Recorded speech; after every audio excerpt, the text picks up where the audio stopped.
بسم الله الرحمن الرحيم. اعزائي المشاهدين ومتابعين جماهير التالتة مع عرب، السلام عليكم ورحمه الله وبركاته. فيديو جديد وحلقه جديده من جماهير التالتة مع عرب. اذا عجبك الفيديو بالله عليك تبخل عليها باللايك والاشتراك وتفعل الجرس، وخير ما نبدا به الصلاه على الحبيب. اللهم صل وسلم وبارك على سيدنا محمد وعلى اله وصحبه اجمعين. اعمل لك دلوقتي ليه؟ اعمل لك دلوقتي لان اللايك بيدعم اخوك سيد عرب الاهلاوي. انا بص، انا مش هتكلم غير في حاجه. امبارح كده كنت قاعد مع حالي كده بفتح التلفزيون عادي زي اي مواطن عادي.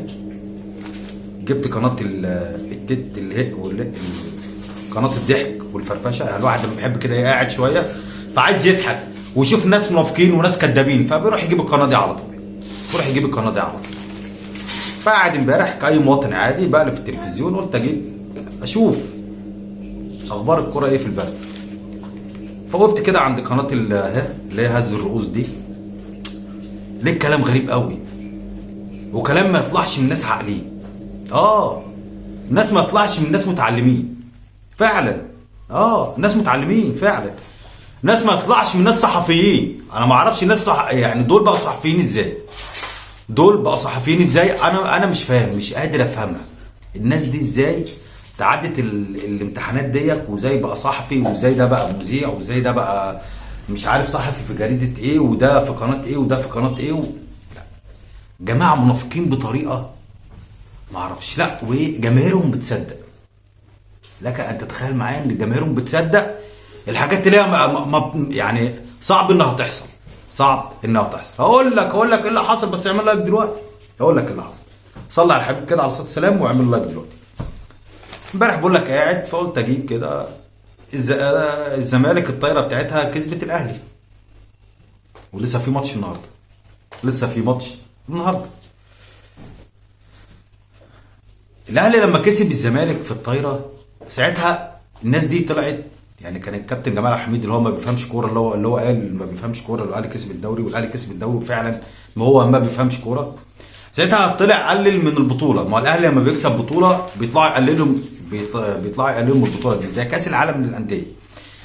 يعني فاكر انت لما الاهلي راح، هم نفسهم يروحوا بس مش عارفين، لان مفيش احتواء في افريقيا، مفيش حكام في جنب الزمالك في افريقيا، مفيش ضربات جزاء اونطه في افريقيا، فمش هيقدروا يعدي دور المجموعات. فطبعا لازم تروح اليابان، لازم تاخد افريقيا، فانت مش هتقدر تاخد افريقيا، فعمرك ما هتروح وانت نادي نحس. حتى يوم ما صعد الشركه اعلنت افلاسها وما اتلعبتش، لو هتفتكر معايا ما اتلعبتش ساعتها.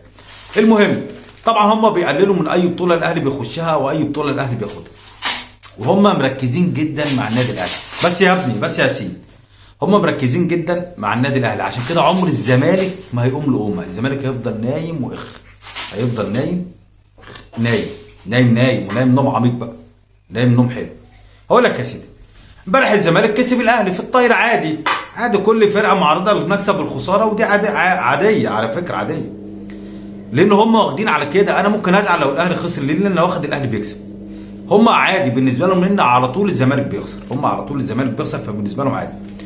فامبارح مبروك لرجاله الطايره. امبارح كانوا رجاله، امبارح كانوا مش عارف ايه، والحكايه والروايه على فكره انت طلعت وقللت من الطايره بتاعت الاهلي لما كسب الزمالك. على فكره انت طلعت تقول انت ملوك الصالات، وانتوا فين ملوك الصالات؟ في ايه؟ في الطايره ما انت مغلوب قبل كده، في اليد ما انت مغلوب، في السله ما انت مغلوب. ملوك الصالات في ايه؟ انتوا عالم كدابه، انتوا عالم تموتوا في حاجه، تعشقوا في حاجه اسمها كده. ده لسه كمان انا جاي لك. انا بس انا قلت بس الحته دي، لان بصراحه الواحد بيتخنق من الناس اللي زي اللي هو ايه، يعني ايه، تعصب اعمى مش شايفين، ويجي يلوم الجماهير بعد كده. يعني تيجي انت اللي بتزرع الفتنه يعني تزرعها وتلوم الجماهير بعد كده. في واحد امبارح كان بيقول بقى، دي كانت فقره كوميديه، يعني ايه، هم بيقدموا شويه فقرات. فواحد امبارح في قناه الزمالك كان بيقدم فقره كوميديه، اللي هو حاجه عبد السلام كده. حاجه عبد السلام ده طلع قال لك ايه، طبعا احنا عارفين ان محمود البنا خلاص هو اللي هيدير مباراه الاهلي والزمالك في كاس السوبر، اللي هم بيقولوا هينسحبوا، اللي هم كدابين ومش هينسحبوا. هو اللي هيدير مباراه الاهلي والزمالك. وطبعا حكام الفار المساعدين مصريين، وحكام الفار اماراتيين. تمام كده. فالفقره الكوميديه اللي طلعت امبارح على قناه الزمالك، حاجه عبد السلام كده طلع يتكلم، المفروض ان هو صحفي وفاهم وما بينافقش، والمفروض ان هو صحفي ده يعني قلم الحر اللي بيقول الكلمه الصح والحقيقه.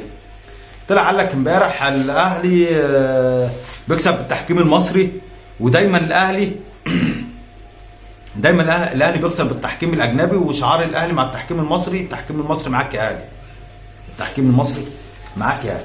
طيب المفروض ان انا لما اتكلم وبتكلم بطلع اخاطب جمهور، وجمهور بيصدقني في الصح والغلط، مش شايف غير اللي انا عايز اسمعه. ما اللي بيسمع ده ما هو طالما جاي على هوايه خلاص، انا 100 100 ماشي. انت حضرتك عملت دراسه عشان تطلع تقول الكلام ده؟ طب انت حضرتك كم مره شفت ماتش اهلي وزمالك عشان تشوف الكلام ده؟ حضرتك يعني شفت ماتش الزمالك كسب فيه وما شفتش حاجه تاني؟ طب حضرتك تعرف يا حاجه يا عبد السلام، انت حضرتك تعرف ان الزمالك يعني من سنه 2000 يعني في دخلت بس يا ياسين، دخلت الالفيه الجديده، الزمالك قابل الاهلي 50 مره. وحضرتك كنت عايش اكيد يعني، وكنت يعني موجود في الحياه يعني، ما انت موجود معانا اكيد، كنت بتشوف كوره يا اما انت ما كنتش بتتابع كوره. يعني انت دخلت مجال الكوره ده السنه دي كده غلط مع الهوجه اللي دخلت نادي الزمالك كده. 50 مباراه الاهلي لاعب الزمالك. طب الزمالك كسب الاهلي قد ايه؟ كسب 8 مباريات. يا حاجه يا عبد السلام انت يا صحفي المفروض اللي انت يعني بتقول الصح. طيب الاهلي الزمالك اتعادل مع الاهلي قد ايه؟ 17 مره. طيب الاهلي فاز على الزمالك قد ايه؟ 25 مره. بايه؟ بتحكيم اجنبي. بتحكيم اجنبي من غير احتواء. بتحكيم اجنبي من غير الاحتواء. الاحتواء ان الاهلي كسب في الخمسه وطلع الحكم ساعتها قال لك الاحتواء ومش الاحتواء، وكانت النتيجه هتبقى كارثه، وكانت النتيجه هتبقى مش عارف ايه، والنتيجه كانت قابله للزياده، وضرب الجزاء او انت نديتها عشان الدنيا ترجع تاني وحضرتك ما كنتش شايف، ولا حضرتك ما كنتش متابع، ولا انت دخلت صحافه كده اونطه بالواسطه؟ حضرتك دخلت نادي الزمالك بالواسطه ولا بالاونطه؟ ما احنا عايزين نفهم يا جدعان، ما انا عايز اعرف اللي بيتكلم ده على قناه الزمالك وقناه الزمالك دول الجماهير بتصدق عشان هي عايزه تصدق الكلام ده. ما انت هتطلع دلوقتي قناه الزمالك ما بتحبش كابتن محمود الخطيب ماشي؟ طبعا جمهور الزمالك ما يحبوش. طب انت ما بتحبش كابتن محمود الخطيب ليه؟ ما اعرفش، انا مش هحبه عشان الزمالك قناه الزمالك بتقول ما بتحبه. طب حضرتك انت كزملكاوي شفت حاجه من كابتن محمود الخطيب؟ يعني طلع شتم في رموز نادي الزمالك زي ما رئيس نادي الزمالك بيشتم، طلع شتم في جمهور نادي الزمالك زي ما رئيس نادي الزمالك بيشتم جمهور نادي الزمالك؟ ما اعرفش، انا ما بحبوش طالما هم قالوا كده يبقى هم صح. يا عم دول ما بيفهموش، لا هم صح. فهو بالظبط كده اعلامهم مركز مع النادي الاهلي، وطول ما انت مركز مع النادي الاهلي عمرك ما هتشوف بطوله. طول ما انت مركز مع النادي الاهلي ومركز، يا ريت يعني بص، مع الواحد لما بيشوف حاجه كويسه بيحاول يوصل لها. تمام؟ انت شايف النادي الاهلي كبير فانت مش عارف توصل له ومش هتعرف توصل له، فانت بتوصل له بايه؟ معاك شويه جماهير مش فاهمه حاجه. المفروض يعني انت اقول لك انا خير دليل ان الجماهير ما بتفهمش حاجه. راجل اسمه حاجه عبد السلام دوت لما طلع قال الزمالك الاهلي بيكسب بالتحكيم الاجنبي، طبعا جمهور الزمالك هيصدق اللي هو الجمهور الفاهم الواعي الصفوه هيصدقه. ما هو طلع قال كده هيصدقه. طيب حضرتك لما يجي بقى الجمهور اللي ما بيفهمش اللي انت بتقول عليه اللي هو بيفهم احسن منك، يجي يقول لك يا عم ازاي؟ ما احنا لاعبين 50 مره قبل كده وانا كاسبك 25 مره بتحكيم اجنبي. يبقى ازاي انا بكسب بالتحكيم المصري؟ يا عم ده التحكيم المصري هو الموضوع الاحتواء لو تفتكر. يبقى مين اللي بيفهم ومين اللي ما بيفهمش؟ مين اللي عاقل ومين اللي مش عاقل؟ مش عاقل؟ اتخيل معايا انت كده، تخيل الصوره، هم دول الجمهور اللي عايز يسمعه. يعني عايز اسمع ان اي حد بيشتم في النادي الاهلي هو حبيبي، هو جمهور النادي الزمالك، اي حد بيشتم في النادي الاهلي هو حبيبي. هتجننوا انه كهربا هيلعب السوبر لو جدع فعلا ورئيس نادي الزمالك فعلا وجمهور نادي الزمالك فعلا ما تلعبش السوبر. عندي معلومه ان رئيس نادي الزمالك ماشي اتصل بواحد من المسؤولين قال له انا مش هلعب، هنسحب ومش هلعب السوبر. قال له بص مش هتلعب، ما تلعبش، هنجيب بيراميدز يلعب مكانك. واحد مسؤول انسحب. انت ما عندكش الجراءه انك ومين اللي هياخد قرار الانسحاب؟ يعني انت كرئيس المعزول، الاعضاء اللي ما لهمش كلمه وطلع رئيس نادي الزمالك النهارده يعني في الاخبار اللي قريتها بيتكلم على محمد الشناوي. بص عشان تعرف الناس دي اصلا ما بتفهمش حاجه في الرياضه، واللي دخلهم الرياضه ظلمهم. بيتكلم على محمد الشناوي وبيقول لي على محمد الشناوي انت واخد طرد، واخد ايقاف 3 مباريات ماشي، ومالكش انك تلعب في ماتش السوبر تمام، وكهربا واخد ايقاف 12 مباراه ومالوش يلعب في ماتش السوبر. مبدئيا كده محمد الشناوي يا زملكاويه يا اللي دماغ يا اللي كده، محمد الشناوي واخد ايقاف 3 مباريات في الدوري. ليه؟ لان السوبر بطوله يعني خاصه بذاتها، بطوله لوحدها ملهاش دعوه بالدوري المصري، فالايقاف هيبقى في الدوري المصري بس، مش هيبقى في السوبر ولا هيبقى في الكاس، لان السوبر بطوله خاصه بذاتها زي الكاس بالظبط، بطوله خاصه ما ينفعش يطرد في الكاس وما يلعبش الدوري، ما هي دي بطوله ودي بطوله، هو بالظبط كده، هو بالظبط كده.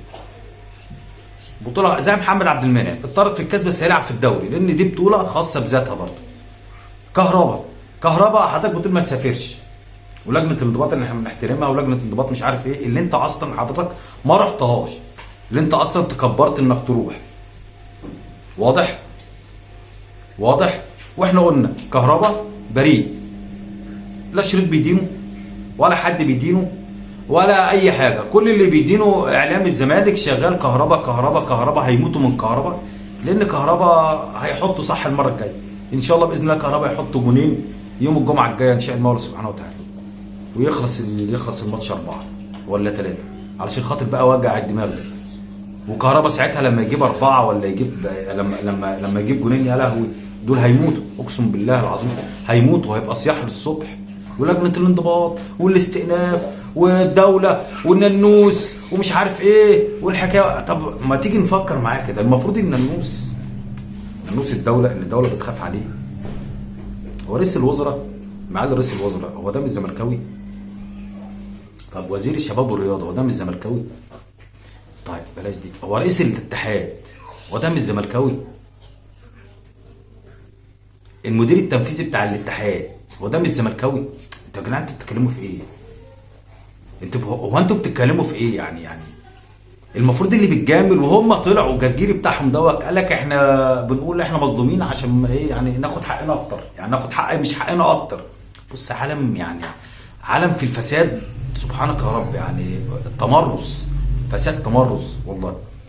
انا كنت طالع اتكلم والله على الاهلي ورجاء، بس يعني معلش يعني الصراحه امبارح كده فقلت لا لازم اتكلم على شويه الضحك اللي بيحصلوا دول. ده انت احسن من اسماعيل ياسين يا اخي، ده كلام اللي انتوا بتقولوه احسن من فيلم كوميدي.